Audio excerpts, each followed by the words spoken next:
C'est qui le vrai peuple dans un État démocratique? Chers parents, c'est un texte du père Alexis Diette. C'est moi-même qui ai créé ce titre pour faciliter la compréhension. Chaque jour, le vrai peuple de la Côte d'Ivoire, mais pourquoi elles ont marché? Parce que le peuple n'était pas d'accord qu'ils n'ont qu'à sortir pour marcher. Ah mais c'est elles-mêmes qui ont voulu ça, hein?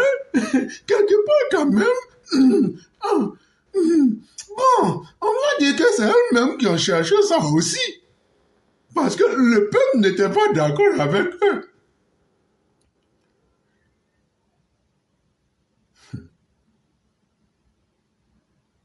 Gbagbo est le digne fils du pays. Si Gbagbo n'est pas sur la liste électorale, le pays va brûler. Le peuple de Côte d'Ivoire dit qu'il n'est pas d'accord. Le peuple a faim. Mais en réalité, on parle de quel peuple? Parce que c'est différent. Quand ils sont au pouvoir, ceux qui les supportent, c'est eux qui sont le peuple.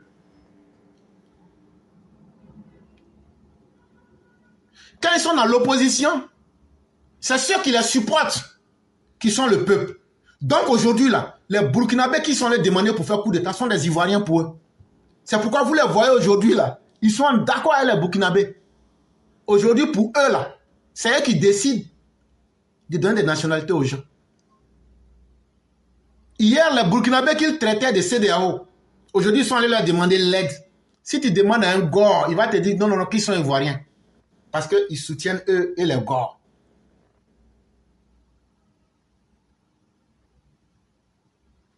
L'autre qui se proclame ex-fils du pays, mais qui n'a pas le courage de nous dire le nom de son père. Lui aussi, il dit que c'est lui l'enfant du pays. Pour représenter quel peuple? Et donc, vous voyez que ça pose un véritable problème. Il faut qu'on explique dans un pays qui veut être sérieux et démocratique, c'est quoi le peuple? Et c'est ça le père Alexis Diette a fait. Et puis moi, je vais expliquer. Nous, on a dit, oh, notre plateforme là, c'est que les gens veulent cacher là. Nous, on va faire sortir et puis on va montrer ça. Et puis tout le monde va voir.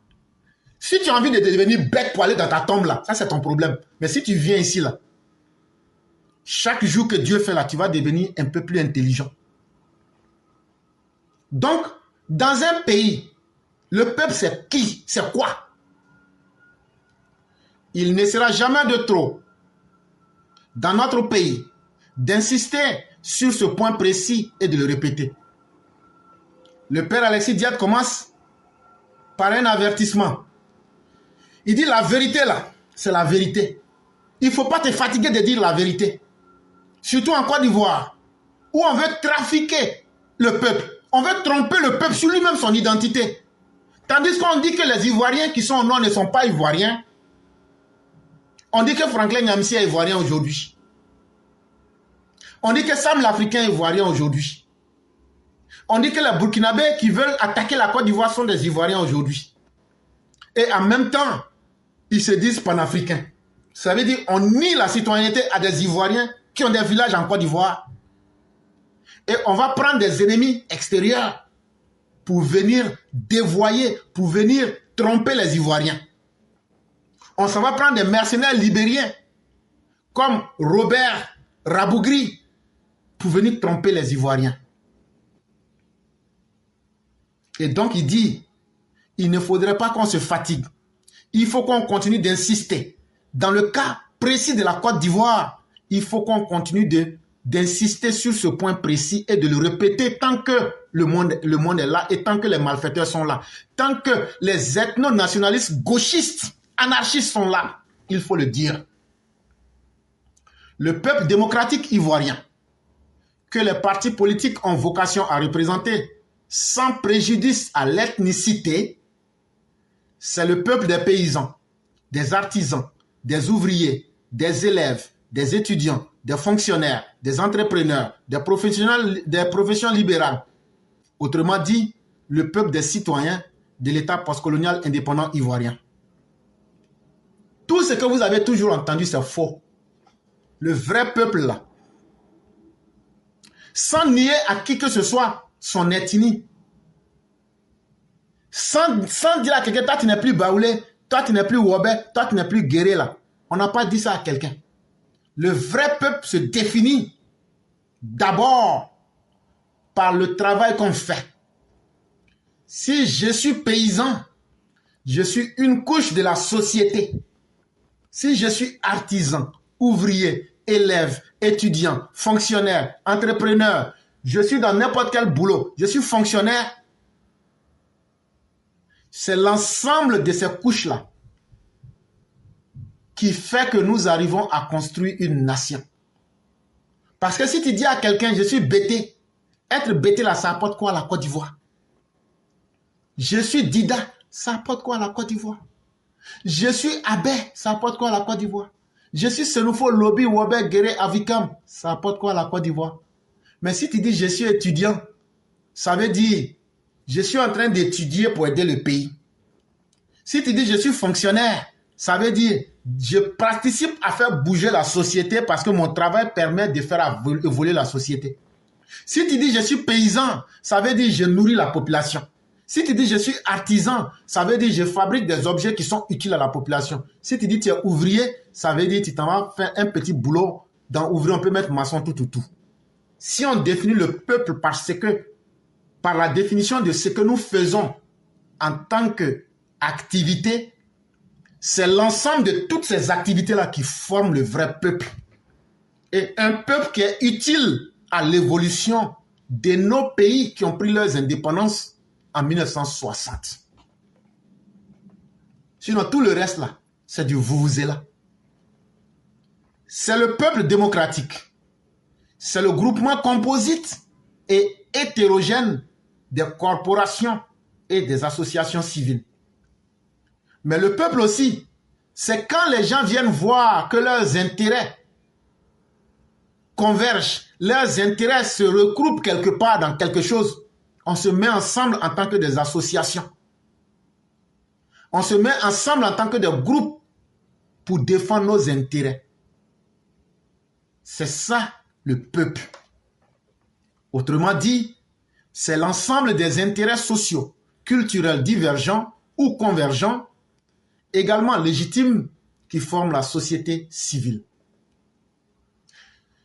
Toi, tu es Wobé, moi je suis Guéré, maman Nina est Baoulé, mais Kone Sali, elle est, on va dire, Djoula, c'est nous faux. Comment se fait-il que nous nous retrouvons sur cette plateforme?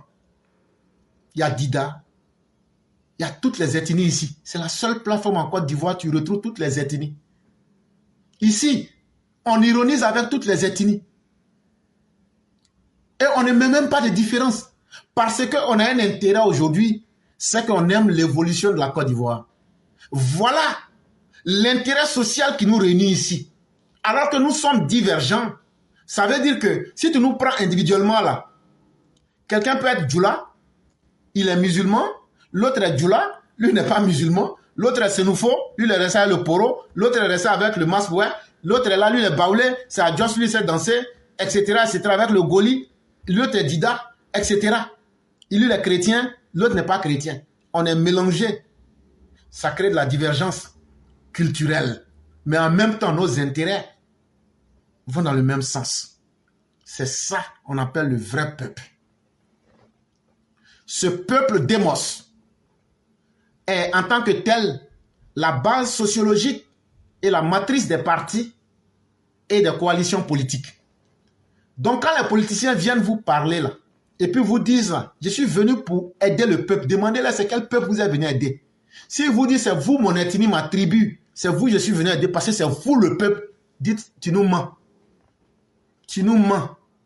Parce que le vrai peuple, c'est tout ce que tu vas pouvoir prendre dans toutes les parties de la société, à travers tous les groupes, toutes les différentes couches de la société. Quand tu vas pouvoir mettre cet ensemble-là, tu retrouves toute la coloration de la population. C'est ça qui va être la base de ton parti politique. C'est ça qui va être la base sociologique. Pour dire, regardez, nous on n'est pas là pour un seul camp. Nous on est avec tout le monde, comme le RHDP. À part le RHDP aujourd'hui, là, il y a quel autre parti qui essaye d'aller au-delà de leurs impératifs tribaux. Il n'y en a pas. Tidjam Thiam a été élu parce qu'il est baoulé. Il serait baoulé. Gbagbo ne va jamais accepter que le FPI, malgré que la justice a dit c'est Afi, il ne va jamais accepter qu'un Akan puisse diriger le FPI. Donc lui, il s'en va créer PPACI.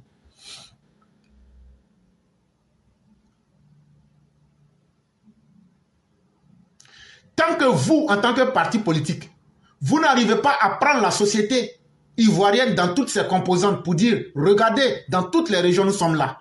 Dans tous les corps des métiers, nous sommes là. Vous n'aurez pas une base électorale. Et si tu n'as pas une base électorale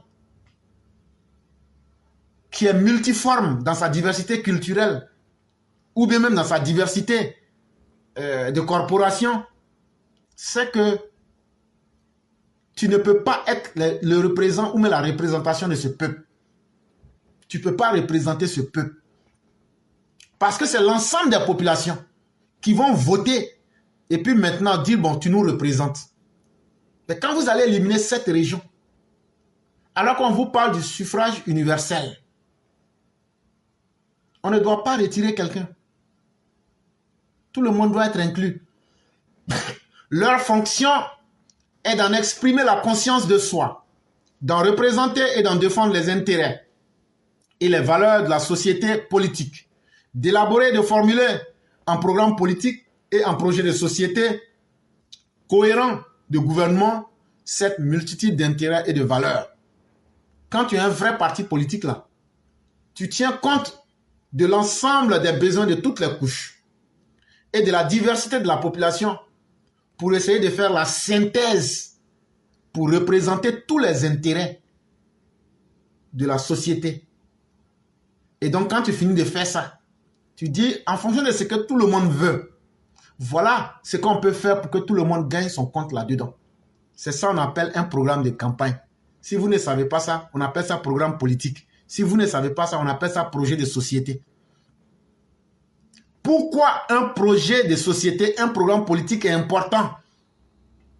Parce que c'est comme la carte que tu vas prendre maintenant pour essayer de te guider dans la jungle. Parce que gérer n'est pas facile.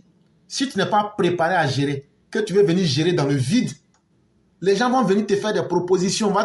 C'est pourquoi Gbagbo n'était pas prêt. Parce que si tu n'as pas préparé un programme, tu ne vas jamais réussir. C'est comme quelqu'un qui va en pleine jungle tropicale et puis il dit, bon, quand je vais aller là-bas, Dieu fera le reste. Tu ne sais même pas où se trouve le noir magnétique, tu es dedans là-bas. Mais si tu as une carte, la carte peut t'indiquer où tu vas. Méfiez-vous des hommes politiques qui ont été incapables de vous fournir un programme politique. Méfiez-vous des hommes, les opposants ivoiriens là. Ils ne vont pas faire de programme. Après, ils vont venir vous dire non, non, non. Comme on a été un peu pris là, votez-nous quand on va finir de voter, on va vous expliquer. C'est faux. Ils n'ont pas de programme. Parce qu'ils ont déjà échoué à la base. Ils ne sont pas allés au contact du peuple. Quand je parle ici du peuple, c'est l'ensemble des Ivoiriens, au-delà des ethnies. Les Ivoiriens qui sont représentés à travers les paysans, les artisans, les ouvriers, les élèves, les étudiants, les fonctionnaires, les entrepreneurs et tous ceux qui sont dans le libéral. C'est eux les vrais Ivoiriens. Quand ils vont prendre le temps d'aller demander, toi ton boulot là, qu'est-ce qu'on peut faire pour t'aider? Vous les étudiants, comment on va faire? Est-ce que la FESI là, ça vous arrange? Non, ça ne nous arrange pas. Bon, vous mettez dans votre programme de campagne, on a demandé à 90% des étudiants, ils disent qu'ils n'aiment pas la FESI. Donc quand nous, on va éliminer la FESI.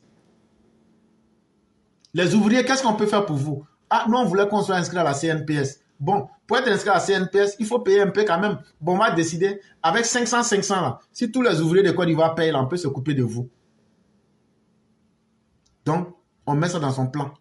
Et on fait son programme de campagne avec ça. Le peuple même s'assoit et dit, ça là, c'est bien d'être. Et puis le peuple vous vote. Est-ce que vous avez fait ce travail-là? Vous êtes couché à Abidjan, vous criez sur Internet,